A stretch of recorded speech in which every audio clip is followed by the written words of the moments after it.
Assalamualaikum dan salam sejahtera kepada pensyarah kami iaitu Dr. Syahrul Anwar dan rakan-rakan sekalian.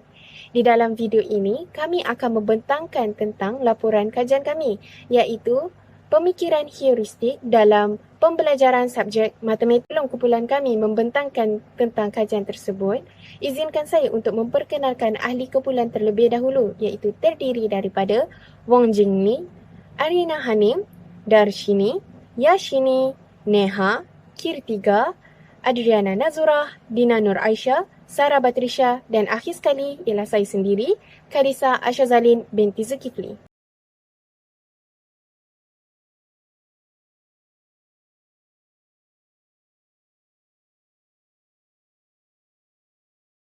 Matematik atau ilmu hisab merupakan sebuah pengetahuan yang diaplikasikan oleh setiap manusia untuk mengkaji bilangan, struktur, ruang dan juga perubahan yang berlaku di dalam kehidupan seharian. Penggunaan subjek matematik semakin meluas dan digunakan di dalam banyak bidang pekerjaan. Oleh itu, pendedahan pada subjek matematik perlu dilakukan sejak kecil lagi. Walau bagaimanapun, pembentukan konsep pembelajaran yang betul bagi mata pelajaran matematik adalah sukar.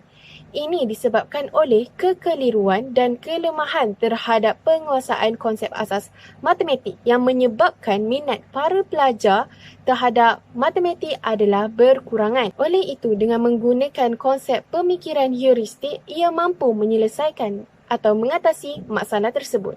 Terdapat banyak kesan-kesan baik yang dapat diperoleh oleh pelajar sekiranya ia mengaplikasikan pemikiran heuristik dalam menyelesaikan masalah matematik.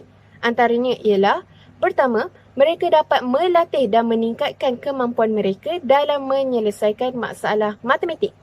Kedua, mereka dapat mengembangkan dan mengasah kemahiran pemikiran mereka dalam merancang strategi dan akhir sekali mereka dapat meningkatkan potensi mereka sebagai individu yang holistik dan juga mampu mencapai keseimbangan intelektual, rohani, emosi serta jasmani. Ialah latar belakang di mana heuristik merupakan kumpulan teknik atau metod untuk menyelesaikan masalah. Perkataan ini berasal daripada bahasa Yunani yang bererti mencari dan menciptakan. Ia dipandang sebagai seni penemuan manusia yang berusaha menemukan strategi, metod dan standard untuk menyelesaikan masalah melalui kreativiti, inovasi dan pemikiran literal. Ia dapat digunakan sebagai disiplin ilmu dan dalam arti yang luas untuk menyelesaikan masalah. Kajian ini penting untuk memahami heuristik yang merupakan salah satu kaedah dalam tema logik. Ia juga penting untuk mengetahui salah satu kaedah pemikiran yang dapat diterapkan dalam pembelajaran subjek matematik. Dan seterusnya, penting juga untuk mendapatkan kesimpulan daripada isu berkaitan pendidikan. Kajian ini dijalankan melalui cara perpustakaan dengan mencari maklumat di internet seperti media massa, artikel dan jurnal. Ini melibatkan heuristik yang bersifat penerokaan dan try and error. Oleh itu, dalam matematik banyak menggunakan kaedah berfikir heuristik. Untuk pernyataan masalah, matematik dikenali sebagai subjek pembunuh atau subjek yang amat susah untuk diskor oleh para pelajar di setiap peringkat pendidikan. Matematik diperkenalkan supaya dapat menyelesaikan masalah matematik dengan berkesan. Hal ini kerana kita tidak dapat lari daripada matematik dalam kehidupan seharian manusia. Kajian menunjukkan bahawa masih ramai pelajar yang kurang cekap dan tidak yakin dalam menyelesaikan masalah matematik dengan baik. Antara faktor-faktornya adalah, pertama, tidak memahami satu topik dengan sepenuhnya. Kedua, tidak banyak melakukan latihan pengukuhan. Dan akhir sekali, sikap pelajar yang malu untuk mengajukan soalan sekiranya tidak memahami sesuatu topik. Terusnya ialah objektif kajian. Pertama, untuk mengenal pasti masalah yang dihadapi oleh pelajar dalam pembelajaran subjek matematik. Kedua, untuk mengkaji bagaimana cara pemikiran heuristik dalam pembelajaran subjek matematik berkesan dalam pembelajaran dan pengajaran. Akhir sekali iaitu yang ketiga, untuk mencadangkan kesan dalam menguasai pemikiran heuristik dalam kalangan pelajar. Kepentingan kajian, di mana ia penting kerana pembelajaran subjek matematik melibatkan 3 kemahiran iaitu dari segi mental, proses dan hasil. Terdapat 4 cara pemikiran heuristik dalam pengajaran dan pembelajaran matematik, iaitu yang pertama, pemikiran heuristik dalam penyelesaian masalah subjek matematik. Kedua, strategi heuristik dalam penyelesaian masalah matematik. Ketiga, model Palea, model penyelesaian masalah matematik secara heuristik. Dan akhir sekali ialah model logam, Avenue Problem Solving, LAPS, heuristik. Daripada kajian ini, ia telah memberikan banyak kebaikan. Antaranya ialah ia dapat membantu guru atau pensyarah yang mengajar di dalam kelas untuk memantau dan melihat tahap kemajuan pelajar setelah mereka menguasai asas dalam matematik. Kemudian, hasil daripada kajian ini juga ia dapat menghidupkan aktiviti pembelajaran yang dirancangkan dan dilaksanakan untuk membantu pelajar menguasai beberapa strategi penyelesaian masalah. Selain itu, ia juga membolehkan KPM untuk memperolehi gambaran sebenar tentang tahap penguasaan kemahiran matematik dalam kalangan pelajar. Akhir sekali, maklumat daripada kajian ini digunakan sebagai panduan dalam penyediaan kurikulum baru. Sekian sahaja daripada saya. Terima kasih.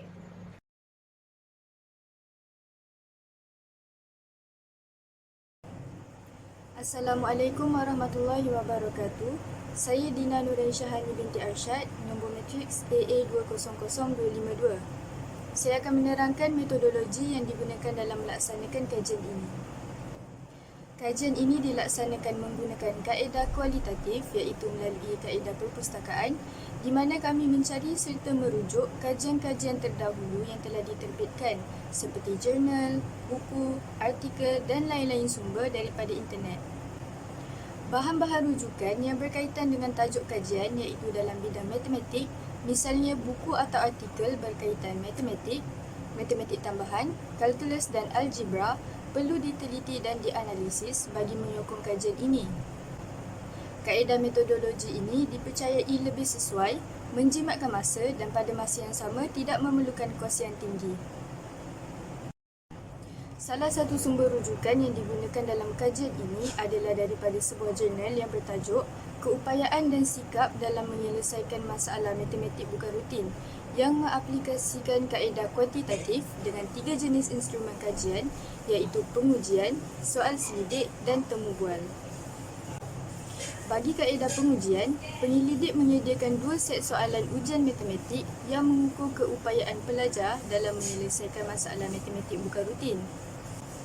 Instrumen kedua iaitu soal selidik meminta pelajar menjawab soalan yang berdasarkan inventari sikap pelajar terhadap penyelesaian masalah dalam matematik. Bagi kaedah temu bual, 3 orang pelajar yang mendapat keputusan tertinggi dan terendah bagi ujian keupayaan menyelesaikan masalah matematik bukan rutin telah ditemu bual. Sesi ini dijalankan bagi mengesan faktor-faktor yang menyumbang kepada kesukaran pelajar dalam menyelesaikan masalah matematik bukan rutin dan perbezaan pandangan pelajar yang mendapat skor terendah dan tertinggi tentang soalan matematik bukan rutin.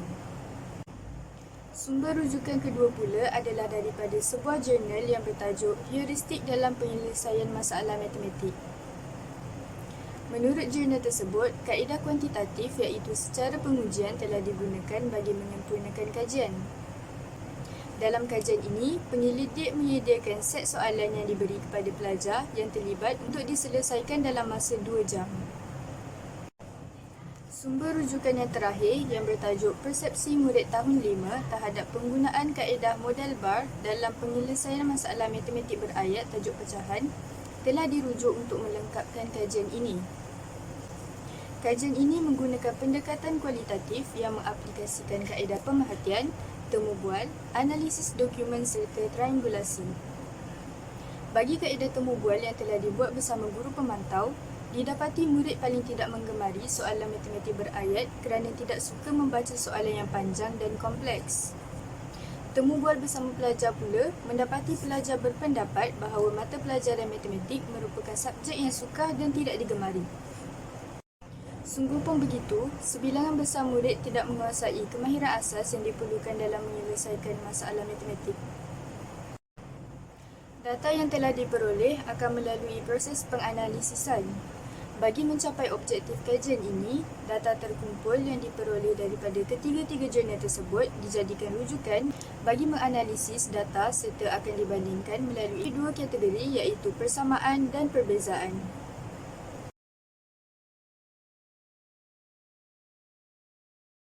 Selamat sejahtera, nama saya Ashni dan nombor matrik saya AA200859. Saya akan bincangkan tentang analisis kajian kami dan menjelaskan tentang falsafah pendidikan kebangsaan dan masalah dihadapi dalam pembelajaran matematik.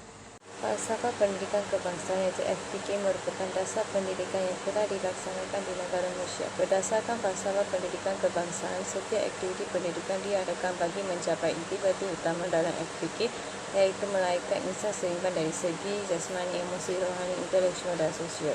Misalnya, mata pelajaran matematik lineasi yang dilaksanakan pada awal 70-an telah diterapkan dengan unsur-unsur matematik moden. Data-data moden seperti set, statistik, metrik, vektor dan sebagainya telah mula diajar di sekolah-sekolah.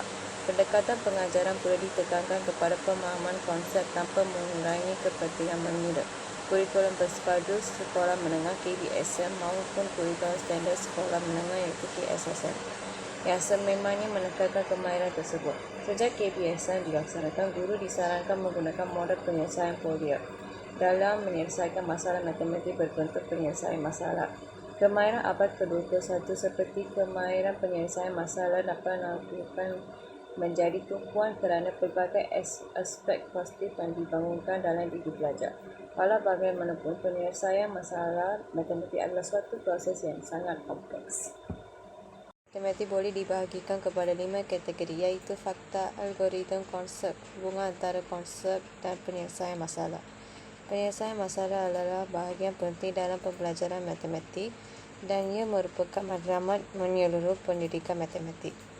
Terdapat 4 cabang utama dalam subjek matematik ini iaitu algebra, geometri, kalkulus dan statistik dan kebarangkalian. Antara masalah yang dihadapi oleh pelajar untuk menyelesaikan masalah algebra ialah kesalahan dan miskonsepsi pelajar terhadap konsep pemboleh ubah, ungkapan algebra, persamaan algebra dan masalah berayat. Geometri adalah bidang matematik yang mempelajari titik, garis, pesawat dan ruang serta sifat pengukuran dan hubungan antara satu sama lain. Kalkulus adalah salah satu daripada cabang matematik dengan memberi tumpuan kepada idea asas yang berpusat kepada huruf, rumus, graf dan perkembangan iaitu aplikasi dalam kehidupan seharian. Pelajar yang tidak memahami proses pembentukan formula dan tidak membaca buku yang berkaitan dengan pembelajaran akan mengalami kesukaran dalam menguasai subjek kalkulus ini. Teori keberangkalian dan statistik matematik adalah ciri-ciri matematik dan satu cabang yang sangat aktif. Ia mempunyai kajian yang menakjubkan, mempunyai konsep mereka sendiri yang unik dan kaya dengan kandungan dengan mendalam. Masalah yang dihadapi oleh pelajar untuk menyelesaikan statistik dan keberangkalian ini ialah kecuaian dalam memahami konsep. Data ini menunjukkan peratusan bilangan soalan yang diperuntukkan untuk setiap domain kandungan bagi pentaksiran matematik TIMSS grade 8 dari 2007 hingga 2019. Domain kognitif matematik lebih bertumpu kepada pengetahuan aplikasi dan juga penakulan dan ianya sama bagi matematik grade 4 dengan grade 8. Perbezaannya hanya dari segi pemberatan peratusan bagi grade setiap grade.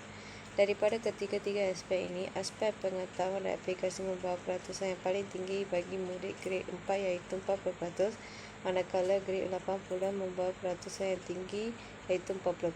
Oleh hal yang demikian, ternyata bahawa murid grade 4 dan grade 8 perlu lebih berfokus kepada kemahiran berbentuk aplikasi.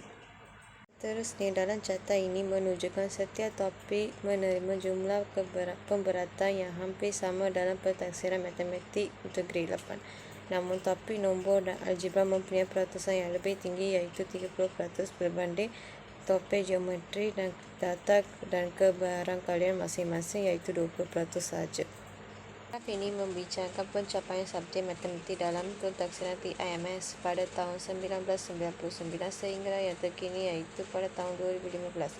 Pencapaian ini turut dibandingkan dengan pencapaian dengan negara-negara Asia Tenggara yang lain iaitu Malaysia, Singapura dan Thailand yang turut menyertai pentadbiran di IMSS. Pembicaraan ini meliputi perbandingan dari setiap domain iaitu domain kandungan nombor, pecahan, ukuran, data, geometri dan algebra, dan domain kognitif, pengetahuan penggunaan dan penaklukan. Seterusnya, Wong Jingling akan menjelaskan bahagian yang seterusnya. Selamat sejahtera, nama saya Wong Jingling. Sekarang saya akan membentangkan salah satu topik dalam perbincangan dan analisis kajian, iaitu cara pemikiran heuristik dalam pengajaran dan pembelajaran subjek matematik. Pengajaran dan pembelajaran subjek matematik mempunyai hubungan rapat dengan penyelesaian masalah. Penyelesaian masalah merupakan satu bentuk pemikiran aras tinggi dalam pengetahuan prosedur bagi menentukan satu strategi penyelesaian untuk dijalankan. Strategi yang digunakan juga dikenali sebagai heuristik. Heuristik merupakan pengajaran yang berasaskan penyiasatan yang saintifik dan satu proses pengajaran dan pembelajaran yang berteraskan pengalaman dan memerlukan penlibatan aktif pelajar. Strategi heuristik dalam penyelesaian masalah matematik memberi peluang pelajar untuk menggunakan konsep, teori dan prinsip dipelajari semasa kelas untuk pemikiran kritis, logik dan rasional. Dengan ini, pembelajaran subjek matematik pelajar akan lebih bermakna dan berkeyakinan kerana menghampiri jalan kira penyelesaian masalah matematik walaupun tidak semestinya mendapat jawapan yang betul. Strategi heuristik ialah prosedur teratur untuk menganalisis sebelum memasuki fasa pengiraan dalam penyelesaian suatu masalah matematik. Ia membantu pelajar untuk memahami konsep masalah dan menyusun atau masalah ke arah dapat diselesaikan.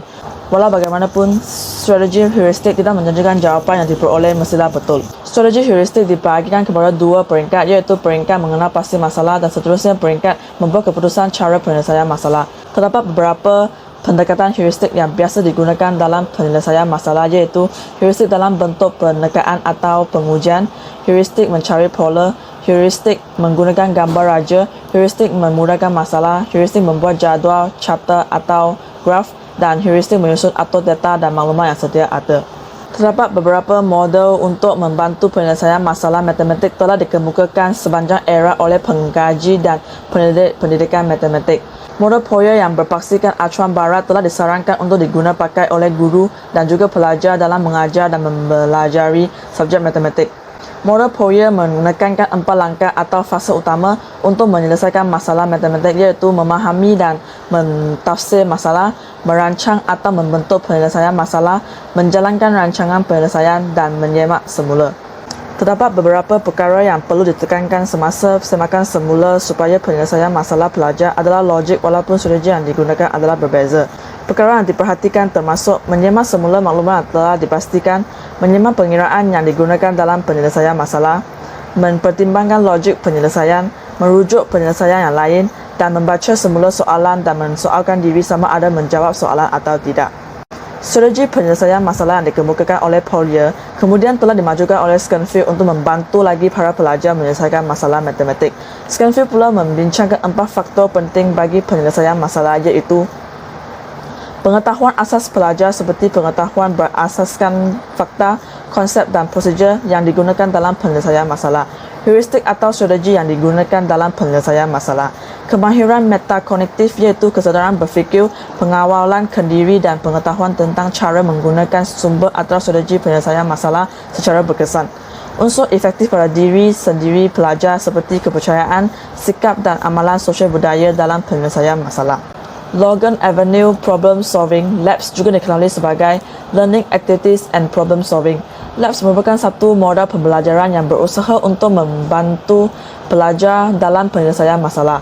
LAPS adalah berpusatkan pelajar. Model ini mempunyai persamaan dengan model Poyer kerana ia juga merangkumi 4 fasa, iaitu pemahaman masalah, rancangan penyelesaian masalah, pelaksanaan rancangan dan penyemakan semula. LAPS membimbing pelajar untuk menyelesaikan masalah dengan memahami terlebih dahulu apa masalahnya, ada alternatifnya, adakah alternatif tersebut berguna, apakah penyelesaiannya dan cara terbaik untuk melaksanakan penyelesaiannya. Modal pembelajaran LAPS mempunyai beberapa kelebihan yang memanfaatkan pelajar, iaitu pelajar boleh menimbulkan rasa ingin tahu dan motivasi untuk berkelakuan kreatif dalam pembelajaran matematik dan boleh membiasakan diri untuk memahami dan seterusnya membuat pertanyaan yang berasaskan pengetahuan dan kemampuan diri mereka. Sekian daripada saya, terima kasih. Assalamualaikum dan selamat sejahtera. Nama saya Arina Hani binti Yahya dan sekarang saya akan membentangkan apa itu kepentingan penggunaan heuristik. Pelbagai teknik pembelajaran yang boleh dikuasai oleh pelajar dan boleh digunakan oleh para guru dalam kegiatan pembelajaran. Pemilihan dan penguasaan pembelajaran yang dipilih perlulah bersesuaian dengan mata pelajaran yang disampaikan, bertujuan untuk mencapai indeks prestasi utama yang hendak dicapai. Penggunaan heuristik dalam subjek matematik membolehkan para pelajar membuat penyelesaian masalah dengan tepat dan pantas.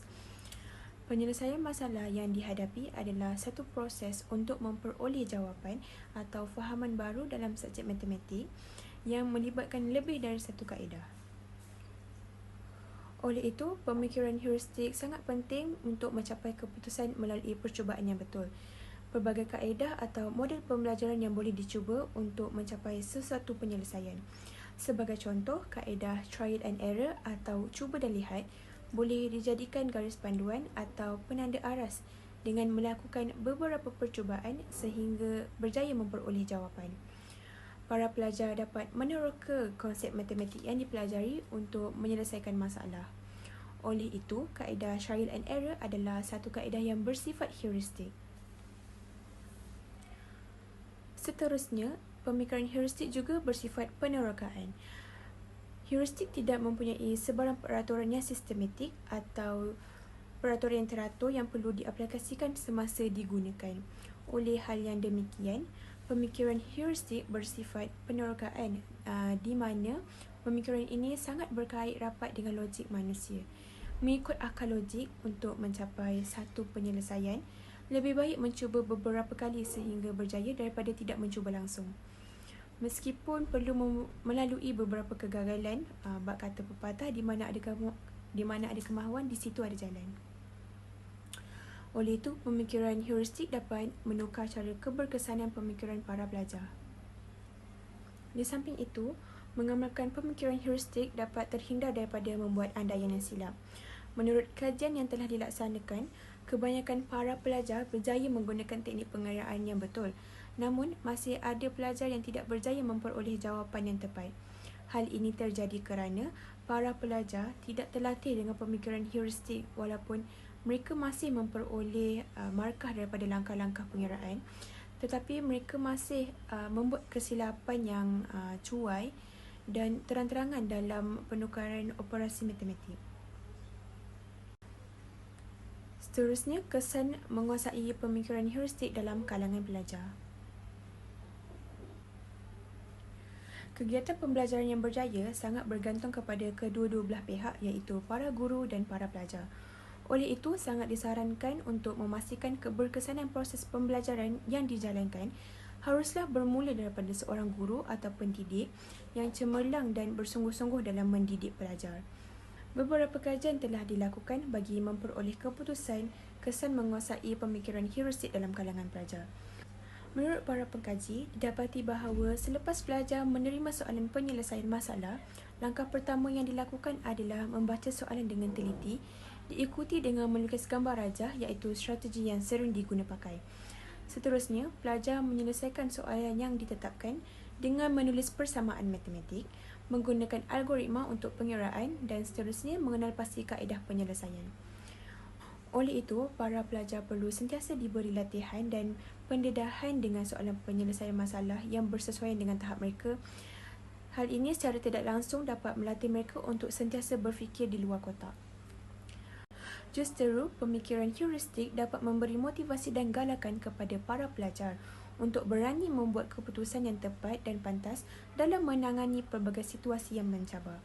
Para pengkaji telah meneliti secara mendalam sejauh manakah keberkesanan pemikiran heuristik mampu membantu para pelajar dalam menyelesaikan soalan penyelesaian yang membabitkan operasi seperti operasi tambah, tolak, darab dan juga bahagi.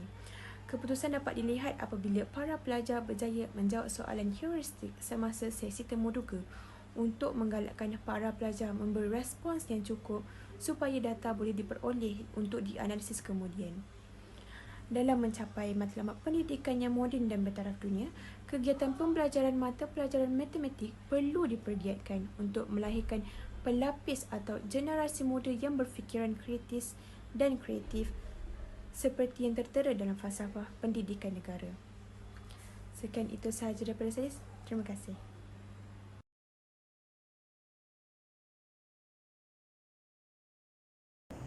Sebagai kesimpulan, kajian yang dijalankan terhadap pemikiran heuristik dalam pembelajaran subjek matematik mendapati bahawa pemikiran heuristik amatlah penting dan membantu dalam meningkatkan markah atau grade pelajar yang lemah dalam subjek matematik.